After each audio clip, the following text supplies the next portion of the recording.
Hello everyone and welcome to another short episode of our project management learning session. আজকের এপিসোডে we will talk about only Monte Carlo simulation. Basically Monte Carlo simulation একটা software tools যার মাধ্যমে আপনি আপনার প্রজেক্টের আউটকামকে simulate করতে পারেন বেসড অন আপনার 3 পয়েন্ট এস্টিমেশন প্রতিটা অ্যাক্টিভিটির এবং আপনার নেটওয়ার্ক ডায়াগ্রাম অনুসারে। সো এইটা আপনাকে যেই জিনিসটা দেওয়ার চেষ্টা করবে সেটা হলো যে একটা প্রজেক্ট একটা স্পেসিফিক ডেটে শেষ হওয়ার পসিবিলিটি কেমন হবে সেটা সম্পর্কে একটা আইডিয়া দিবে। আপনার প্রজেক্টের যে ক্রিটিক্যাল পাথ আছে বা একটা যে ক্রিটিক্যাল পাথে যেসব অ্যাক্টিভিটিস গুলো আছে সেইটা নিয়েও আপনাকে ক্লিয়ার আন্ডারস্ট্যান্ডিং দেওয়ার চেষ্টা করবে। তার মানে আপনার কোন অ্যাক্টিভিটি গুলো ক্রিটিক্যাল পাথে আছে, কোন অ্যাক্টিভিটি নন ক্রিটিক্যাল পাথে আছে সেটা নিয়ে আপনার ক্লিয়ার ভিউ দেওয়ার চেষ্টা করবে মন্টি কার্লো সিমুলেশন। আর প্রজেক্টের ওভারঅল রিস্ক সম্পর্কেও আইডিয়া দেওয়ার চেষ্টা করবে এই সিমুলেশনের মাধ্যমে। তার মানে বেসিক্যালি এটা একটা প্রবাবিলিস্টিক সফটওয়্যার টুলস যেটা আপনার 3 পয়েন্ট এস্টিমেশন এবং আপনার যে নেটওয়ার্ক ডায়াগ্রামটা আছে সেইটা দেখে আপনি চেষ্টা করবে সে প্রজেক্টটাকে কতবার রান করলে কি পরিমাণ আউটকাম আসে। আমি যদি আমার আমার ন্যাচারাল যে প্রবাবিলিটির অ্যানালাইসিস আছে সেটাকে কনসিডারেশনে নিয়ে এই সফটওয়্যারে নর্মালি আপনি দুইটা ইনপুটই দিবেন। বেসিক্যালি যে আপনার 3 পয়েন্ট এস্টিমেশন প্রতিটা অ্যাক্টিভিটির এবং অ্যাক্টিভিটির থেকে তার ডিপেন্ডেন্সি ডিটারমিনেশনটা করে দিবেন যে কোন অ্যাক্টিভিটি কোনটার পরে হবে, কোনটার আগে হবে, কোনটার সাথে লিডস অ্যান্ড ল্যাগ আছে কিনা সেটা আপনি স্পেসিফিকলি দিয়ে দিবেন এই সিমুলেশন টুলস এর মধ্যে। যখন আপনি এই ইনফরমেশনগুলো দিবেন বেসিক্যালি এটা নেটওয়ার্ক ডায়াগ্রামের মতোই হয়ে যাবে, অথবা আপনি আপনার নেটওয়ার্ক ডায়াগ্রামটা যদি ইনপুট হিসেবে দিতে পারেন সেটাও আপনার জন্য সেটাও কোনো সমস্যা না, সেটাও নিতে পারে এই সিমুলেশন টুলসটা। তারপরে আপনি তাকে বলবেন যে আপনি প্রজেক্টটা কতবার রান করতে চান, এটা কি 100 বার নাকি 1000 বার নাকি 10,000 বার। সো আপনি আপনার নাম্বারের কত ট্রায়াল রান করতে চান সেইটার স্পেসিফিক ডেটাটা নিয়ে সে এই প্রজেক্টটাকে নেটওয়ার্ক ডায়াগ্রামের অনুসারে প্রজেক্টটাকে রান করবে ততবার। যখন সে রান করবে সে স্পেসিফিক প্রতিটা অ্যাক্টিভিটির জন্য স্পেসিফিক একটা ডিউরেশন দিবে, র্যান্ডমলি চুজ করবে এটা। সো চুজ করে দেখবে যে আপনার ওই প্রজেক্টটা শেষ করতে কতদিন সময় লাগে। সো এইটা দেখে সে আইডিয়া করার চেষ্টা করবে যে যে আমি যদি 100 বার রান করি কতবার এই 100 বারের মধ্যে কতবার একটা স্পেসিফিক ডেটে আউটকাম এসেছে, এবং সেটা যদি আপনি রেশিও করেন তাহলে আপনি প্রবাবিলিটি পেয়ে যাবেন বা পসিবিলিটি কত পার্সেন্ট পসিবিলিটি ওই ডেটে শেষ হওয়ার পসিবিলিটি কতটুকু হবে সেটা সম্পর্কে আপনার আইডিয়া পাবেন। ঠিক আছে, এ হলো জেনারেল থিঙ্কিং মন্টি কার্লো সিমুলেশনে। এখন আপনি রিয়েল ওয়ার্ল্ডে এটা কিভাবে কাজ করে সেটা সম্পর্কে আমি জাস্ট একটা সিম্পল এক্সাম্পল দিয়ে বোঝানোর চেষ্টা করব।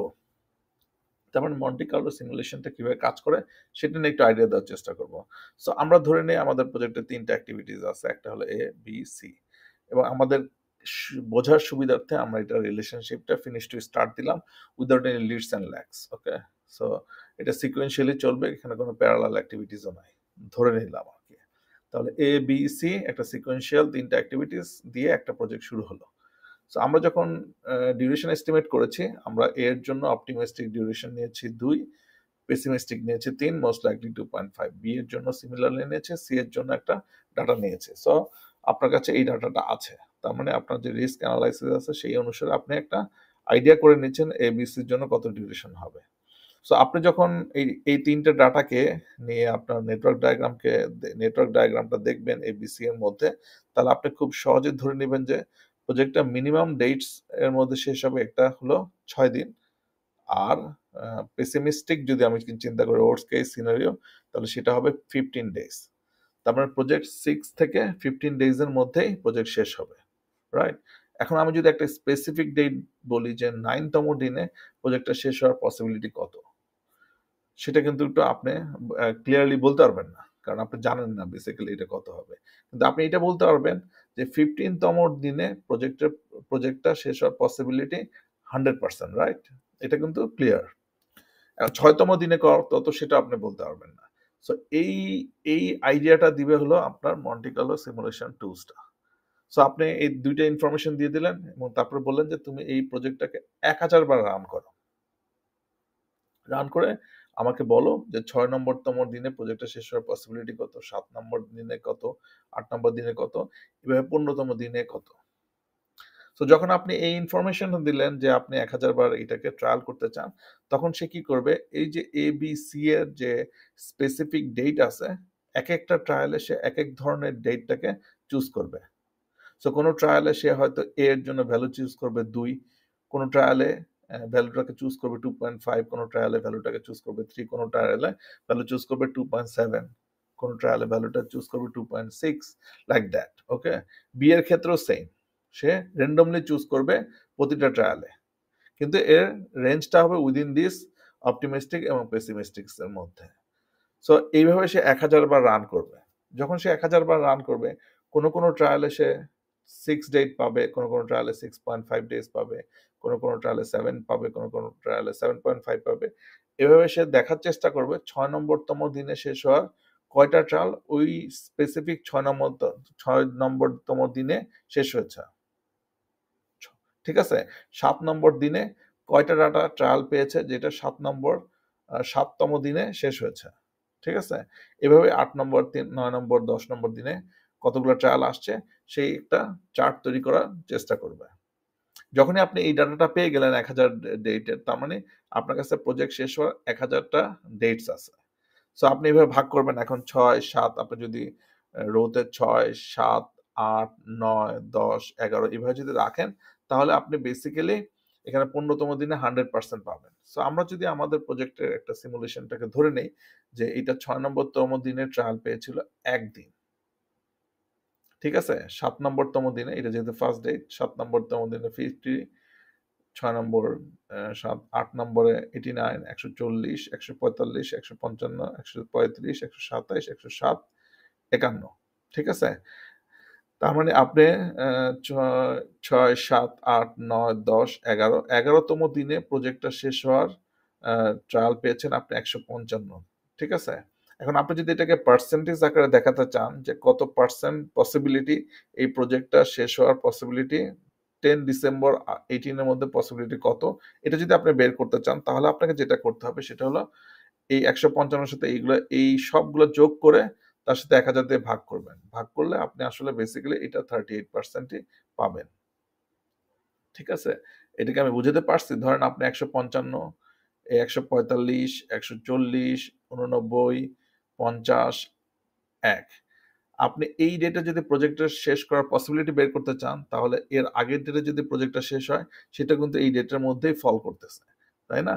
সো আপনি এটাকে যোগ করে তার সাথে 1000 দিয়ে ভাগ করে যদি দেখেন, তাহলে আপনি দেখবেন যে এই প্রজেক্টটা শেষ হওয়ার পসিবিলিটি হলো 38, 38 অথবা 49%, 49%, ওকে?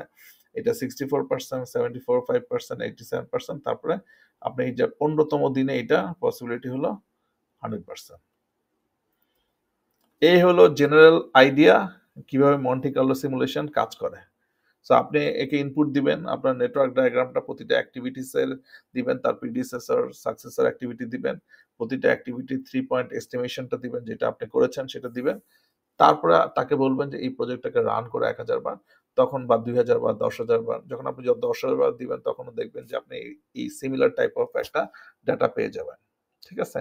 এইটাই আউটপুট হিসেবে সে দিবে, এবং প্রজেক্টের আপনি যখন এই ধরনের আন্ডারস্ট্যান্ডিংটা পাবেন, তাহলে আপনি দেখবেন যে আপনার প্রজেক্টটা 13তম দিনে প্রজেক্টটা শেষ হওয়ার পসিবিলিটি হলো 75%। রাইট? সো আপনার এটা একটা আন্ডারস্ট্যান্ডিং হবে, আপনার কনফিডেন্স লেভেল, আপনি কনফিডেন্স পাবেন যে কততম, যদি আমি প্রজেক্টটাকে শিডিউলটাকে 14তম দিনে ধরার চেষ্টা করি, তাহলে আমার 87% চান্স আছে প্রজেক্ট আমি শেষ করতে পারবো। এইটা হলো আইডিয়া আপনাকে মন্টি কার্লো সিমুলেশন দিবে। নাও এটা ন্যাচারালি যখন আমরা প্রজেক্ট, আমি তো জেনারেলি একটা সংক্ষেপে একটা এক্সাম্পল দিয়ে বোঝানোর চেষ্টা করেছি। আপনি যখন রিয়েল ওয়ার্ল্ডে যাবেন, বেসিক্যালি এটা কিন্তু অনেকগুলা ডাটা ইনপুটকে নিয়ে তারপরে কাজ করে। সো যখন এটা কাজ করে, তারপরে সে এই ধরনের কিছু আউটপুট দেওয়ার চেষ্টা করে। সো আপনাকে যদি কোনো সময় কোনো কোশ্চেনে থাকে যে আপনাকে একটা স্পেসিফিক ডেট বলে দিল যে 5/30/2017 প্রজেক্টটা শেষ হওয়ার পসিবিলিটি কত, সো আপনি যেটা করবেন সেটা হলো যে এই ডেটা এখান থেকে একটা লাইন টানবেন, আপনার যে কার্ভ আছে সেই কার্ভটাকে ডেটটা নিয়ে তারপরে আপনার বোঝার চেষ্টা করবেন যে এটা আসলে কত পার্সেন্টেজে শেষ হচ্ছে। ওকে? আবার অনেক ক্ষেত্রে আপনাকে বলে দিবে যে যদি আমি 75% চান্স চাই, তাহলে আপনি 75% এ যাবেন, দেখবেন এই রেটটা কত আসে। সো এই ধরনের কোয়েশ্চেন মাঝে, মাঝে পিএমপি এক্সামে আসে। এভাবেই আসলে মন্টি কার্লো সিমুলেটরটা আপনাকে আউটপুট দেয়। সো আরেকটা জিনিস মনে রাখবেন সেটা হলো যে, যেহেতু আমরা আমাদের ফিউচারে শিডিউলিং টুলটাকে অনেক বেশি ইউজ করব, আমাদের অ্যাজাম্পশন আ আমাদের অ্যাজাম্পশন অথবা আমাদের রিস্ক গুলাকে একুমুলেট করলে মন্টি কার্লো সিমুলেশন কিন্তু আমাকে এস্টিমেশনও দেয় যে আপনি আপনার প্রজেক্টের ফিউচারে কোন এক্টিভিটিস এর ক্ষেত্রে আপনাকে প্রিকশন নিতে হবে, কোন এক্টিভিটিস এর ক্ষেত্রে আপনার রিস্ক অনেক বেশি আছে সেইটার আইডিয়াটা নিয়ে আপনি কি অ্যাকশন নিতে পারেন সেই সম্পর্কে একটা আইডিয়া দেওয়ার চেষ্টা করে কিন্তু এই মন্টি কার্লো সিমুলেশনটা। সো এইটা সেই কারণে একটু জেনে রাখা ভালো। সেজন্য আমি একটা স্পেশাল এপিসোডে আপনাদের এটা বোঝানোর চেষ্টা করেছি। That's all for today. Thanks for watching. See you in our next episode. Thank you.